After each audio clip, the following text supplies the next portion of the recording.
President Trump stabbed America's best friend in the back. My message to the President is this: Canada will fight back. We will defend our people and our economy, and we will put Canada first. There's no doubt that our economy will suffer, but so will yours, President Trump. In fact, you're already paying the price, with trillions of dollars erased in stock market value over the last month of these threats. Already Americans are paying higher gas prices, as at midnight a new American gas tax kicked in on U.S. working-class taxpayers and motorists. Your workers will soon start losing jobs they had upgrading Canadian raw materials, which, by the way, you were getting at an incredible and ridiculous bargain, and your businesses will be selling fewer products to your closest neighbor. And that's only the beginning. While Canadians are slow to anger and quick to forgive, once provoked, we fight back, and we will fight back. Now, I'd like to speak to the millions of Canadians who are anxious today after learning that President Trump has attacked our economy, to the auto workers, the forestry workers, the steel and aluminum workers, the mining and energy workers, the truckers, the farmers, to all of you who get out of bed before the sun rises and do the labor of the nation. You are afraid right now, and I understand. I want you to know that I will fight for you. I will fight for your job. I will fight for your family. I will fight for your chance at owning and paying off a home, and I will fight for your retirement. And I will fight to put Canada first.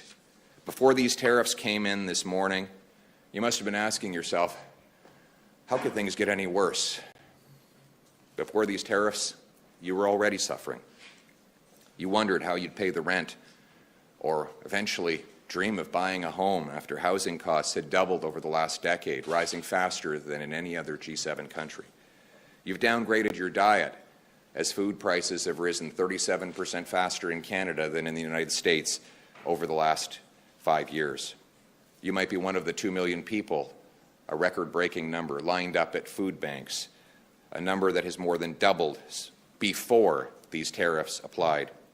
You've likely noticed that your paycheck is not keeping up with the record inflation, as Canada's GDP has grown less and lower than any other G7 country over the last decade.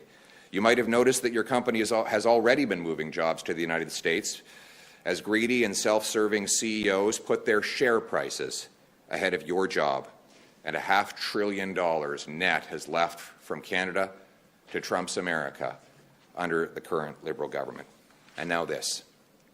But I'm here with a message of hope. We will overcome this attack on our economy, and I have a plan to do it. First, we must retaliate, targeting American goods in the following order: A, goods that we can make ourselves; B, goods we don't need; and C, goods we can get from elsewhere. Second, counter tariffs must not be a cash cow for the government. Almost every penny of the tariffs collected should go to tax cuts, with a small sum set aside for targeted relief to workers hardest hit by the trade war. None of the money should go to new government spending and programs. We must not allow politicians to dishonestly use this crisis to once again launch a debt-fueled, money-printing spending spree that will drive up inflation and further destroy the working class and hit the poorest people the hardest. Third, we must immediately pass a bring-it-home tax cut on work, investment, energy, and home building. The idea is to neutralize the cost of the tariffs with lower taxes and incentivize massive new investment in building stuff here in this country. The obvious place to start is to get rid of the Liberal carbon tax, then axe the sales tax on new homes. We need to reverse the Liberal capital gains tax hike and slash income tax so that hard work pays off and you bring home more of each dollar you earn. Fourth, we must immediately repeal the Liberal No New Pipelines Law C-69, a law that not only blocks all pipelines but stops mines, refineries, export plants, and all kinds of other energy infrastructure and makes us hopelessly reliant on one customer, the Americans, a customer we cannot count on anymore. We must greenlight LNG plants that Liberals say there is no business case for, so that we can no longer have to sell our 100% of our LNG, our gas exports to the Americans. We can sell it to Asia and Europe and help break the European dependence on Putin, turning dollars for dictators into paychecks for our people. 5, you know what industry Donald Trump does not control in Canada? Home building. It is a homegrown industry. We must get rid of all taxes and red tape to unleash the biggest home building boom this country has ever seen, bigger than the post-war boom when our heroes were coming back from that war. We need to build homes faster than ever, and that means removing the bureaucracy, the red tape, the taxes, and the gatekeepers, and I will make it happen. That will also boost the demand for softwood lumber. The loggers are suffering after Biden hit them with tariffs already. And 6, let's get our provinces together to knock down trade barriers so that we can lower prices and boost wages for our people. 7, we must secure our borders and rebuild our military to assert our sovereignty and strength in the world. All these things, axing taxes, building homes, unleashing construction of our resources, fixing the budget, stopping crime, all of these things were conservative fixations before the tariffs. Now they are even more necessary. But none of these things have happened in the last 100 days since Trump first launched his tariff threats. Look behind me. Parliament has been closed. Liberals shut it down to focus on their political battles. So the job-killing carbon tax is still in place.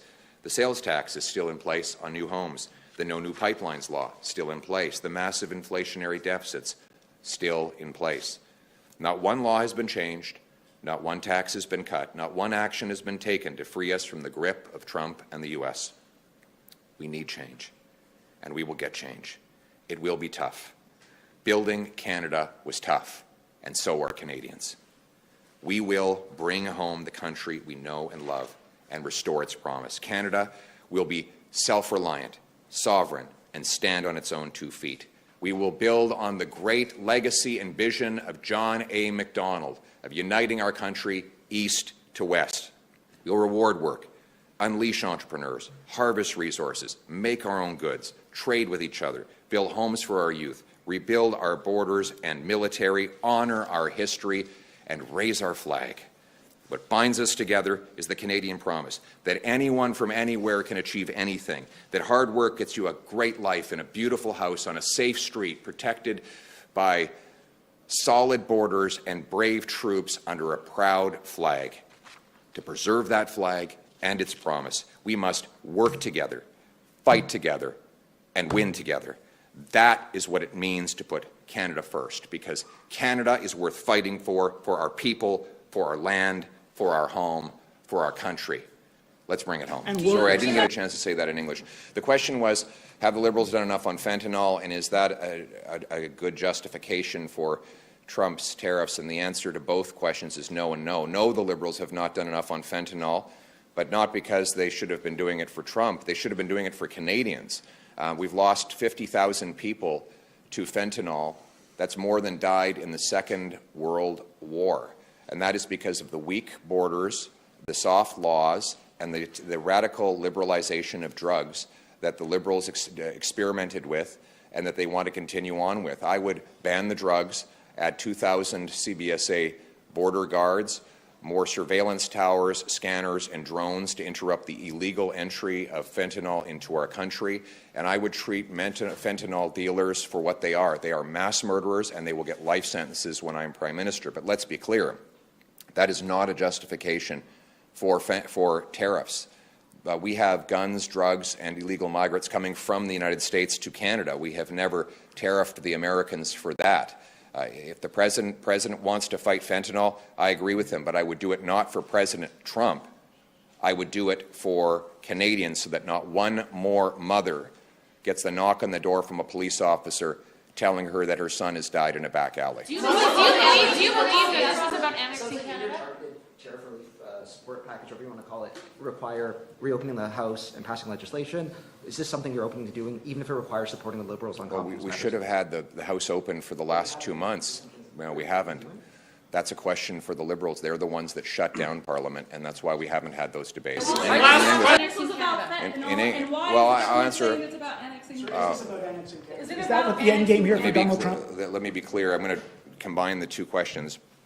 The gentleman asked in French about President Trump's comments on me. The president says that he doesn't like me. He doesn't think that I'm a MAGA guy. I am not. It is true that I am Canada first. I am only for Canada. I'm fighting for the interests of this people and this country.